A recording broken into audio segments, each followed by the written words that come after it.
देशामध्ये सगळीकडे निवडणुकीचं वातावरण तयार झालंय। छत्तीसगड, मध्य प्रदेश, राजस्थान, तेलंगणा यासारख्या राज्याच्या निवडणुका आता तोंडावर येऊन ठेपलेल्या आहेत। या निमित्त मोठमोठ्या जाहीर सभा, मोठमोठ्या रॅल्या, शक्ती प्रदर्शनं असं सगळं सामान्य कार्यकर्त्यापासून ते वरिष्ठ नेत्यांपर्यंत प्रत्येक पक्षाचं चाललंय।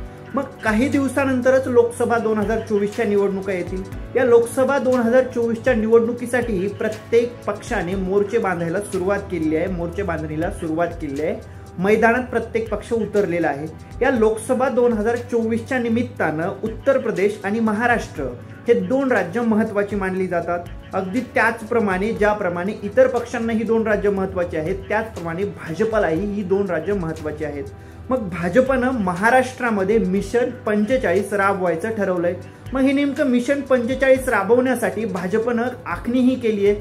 त्यासाठी भाजपच्या बड्या नेत्यांच्या महाराष्ट्र वाऱ्या दिवसेंदिवस वाढतच चाललेल्या आहेत। मग हे मिशन 45 काय आहे आणि त्यानिमित्त आतापर्यंत महाराष्ट्रात बड्या नेत्यांनी, भाजपच्या केंद्रातल्या कुठल्या नेत्यांनी किती वाऱ्या केल्यात हे पाहणार आहोत या व्हिडिओच्या माध्यमातून।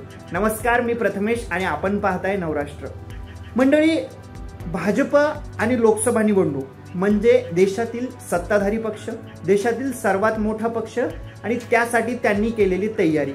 महाराष्ट्रामध्ये लोकसभेच्या निवडणुकीच्या निमित्ताने एकनाथ शिंदे यांना सोबत घेतलं, त्यानंतर अजित पवार यांना देखील सोबत घेतलं। आता मिशन 45 भाजपाला महाराष्ट्रात राबवायचं आहे। मिशन 45 बद्दल सांगायचं झालं तर देशातील 144 मतदारसंघांना, लोकसभा मतदारसंघांना भाजपनं टार्गेट करायचं ठरवलंय, त्यावर जास्त लक्ष केंद्रित करायचं ठरवलंय। या 144 मतदारसंघामध्ये भाजपचा उमेदवार 2019ला हा दुसऱ्या क्रमांकावर राहिलेला, त्याला पराभव पत्करावा लागला, परंतु तो दुसऱ्या क्रमांकावर देखील राहिलेला आहे। मग असे महाराष्ट्रातले 16 मतदारसंघ भाजपनं हेरले आहेत। महाराष्ट्रातली 16 मतदारसंघावर भाजपनं लक्ष केलंय। मग हे महाराष्ट्रातले 16 मतदारसंघ मिशन 45चाच भाग असणार आहेत। या 16 मतदारसंघ आणि इतर काही मतदारसंघ असं मिळून 48 पैकी 45 मतदारसंघामध्ये भाजपाला स्वतःचा उमेदवार निवडून आणायचा आहे आणि हेच आहे भाजपचं मिशन 45 महाराष्ट्रातलं। मग या 16 मतदारसंघांचा विचार केला तर त्यामध्ये छत्रपती संभाजीनगर येतं, बुलढाणा येतं, चंद्रपूर येतं, हिंगोली येतं, पालघर येतं, कल्याण येतं, दक्षिण मध्य मुंबई येतं, दक्षिण मुंबई येतं, शिर्डी येतं, सातारा येतं, रायगड येतं, बारामती, शिरूर, हातकणंगले, रत्नागिरी, सिंधुदुर्ग, कोल्हापूर अशा या 16 मतदारसंघांचा समावेश या भाजपच्या 16 मतदारसंघामध्ये आहे। यावर विशेष लक्ष द्यायचं मिशन 45 अंतर्गत भाजपनं ठरवलंय। मग याची सुरुवात झाली ती म्हणजे निर्मला सीतारामन केंद्रीय मंत्री त्यांच्या बारामती दौऱ्यापासून।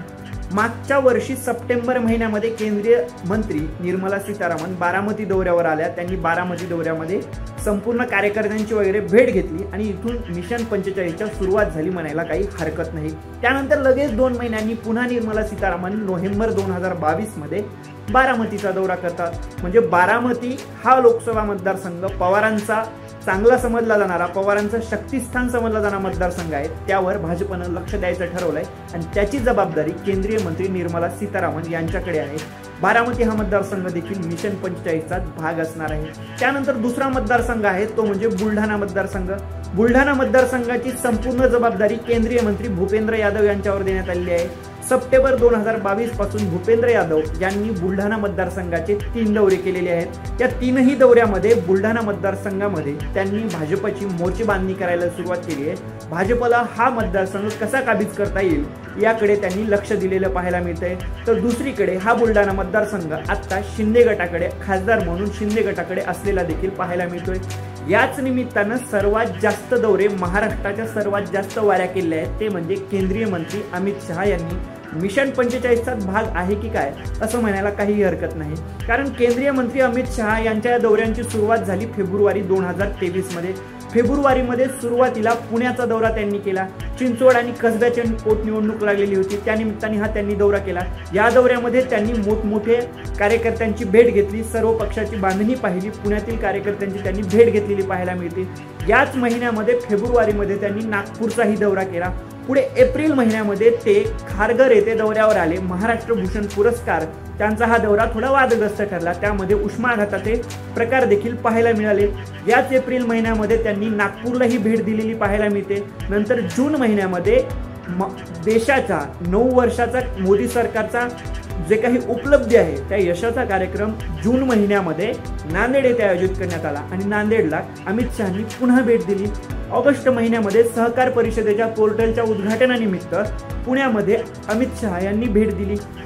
ऑगस्टच्या या दौऱ्याच्या नंतर पुन्हा एकदा आता अमित शहा हे मुंबई दौऱ्यावर आले। मुंबईमध्ये त्यांनी लालबागचं दर्शन घेतलं, मुख्यमंत्र्यांच्या घरी गणरायाचं दर्शन घेतलं आणि त्यानंतर ते देवेंद्र फडणवीस आणि मुख्यमंत्री यांच्यासोबत त्यांनी चर्चा केली। या चर्चेमध्ये कोणाला लोकसभेच्या मतदारसंघात तिकीट द्यायचं, कुठले कुठले मतदारसंघ महत्त्वाचे आहेत अशी चर्चा झाल्याचं सांगितलं जात आहे। म्हणजे एकंदर महाराष्ट्राची सर्वात जास्त जबाबदारी भाजपकडून अमित शहा यांच्याकडे गेलेली आहे असंच म्हणायला काही हरकत नाही, कारण मागच्या 6 महिन्यामध्ये अमित शहा 6 ते 8 महिन्यामध्ये अमित शहाचे दौरे महाराष्ट्राच्या वाऱ्या जास्तीत जास्त वाढलेले आहेत। त्यांच्या पाठोपाठ लगेच भाजपचे राष्ट्रीय अध्यक्ष असलेले JP नड्डा हे देखील महाराष्ट्र वारीवर आले, महाराष्ट्र दौऱ्यावर आले।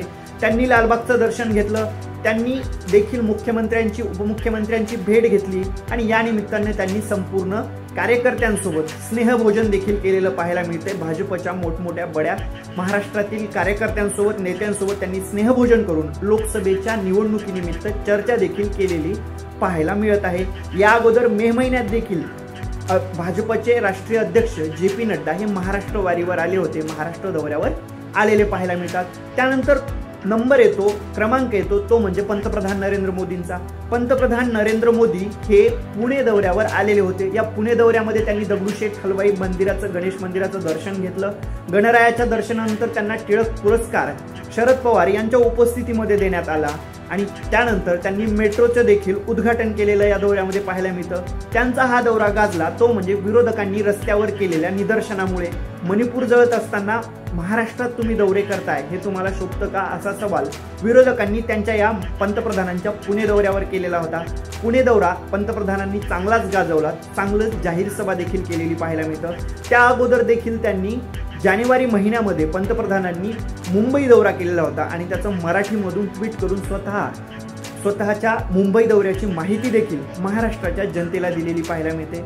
एवढ्यावरच थांबत नाही तर केंद्रीय मंत्री असलेले राजनाथ सिंग हे देखील महाराष्ट्राच्या दौऱ्यावर आलेले पाहायला मिळतात। अलीकडं त्यांनी मे महिन्यामध्ये पुणे आणि छत्रपती संभाजीनगर असा 2 शहरांचा दौरा केलेला होता, तर ऑगस्ट महिन्यामध्ये शिर्डी, अहमदनगर जिल्ह्याला देखील त्यांनी भेट दिलेली आहे। एकंदर पाहायचं झालं तर मिशन 45 आणि त्यानिमित्तानं भाजपच्या बड्या नेत्यांच्या महाराष्ट्र वाऱ्या अलीकडे वाढलेल्याच आहेत आणि या निमित्तानं खरंच 48 पैकी महाराष्ट्रातील 45 जागा भाजप घेईल का? यामध्ये शिंदेंना किती जागा असतील? यामध्ये नव्याने सामील झालेल्या अजित पवार गटाकडे किती तिकीटं असतील? हे पाहणं अत्यंत महत्त्वाचं ठरणार आहे आणि तो पेच देखील भाजपच्या कोर कमिटीकडे असणार आहे। तुम्हाला काय वाटतं? भाजप 48 पैकी 45 जागा महाराष्ट्रात जिंकेल का? आणि जिंकेल तर ते कसं हे नक्कीच कमेंट करून सांगा आणि अशाच प्रत्येक माहितीपूर्ण व्हिडिओसाठी पाहत रहा नवराष्ट्र।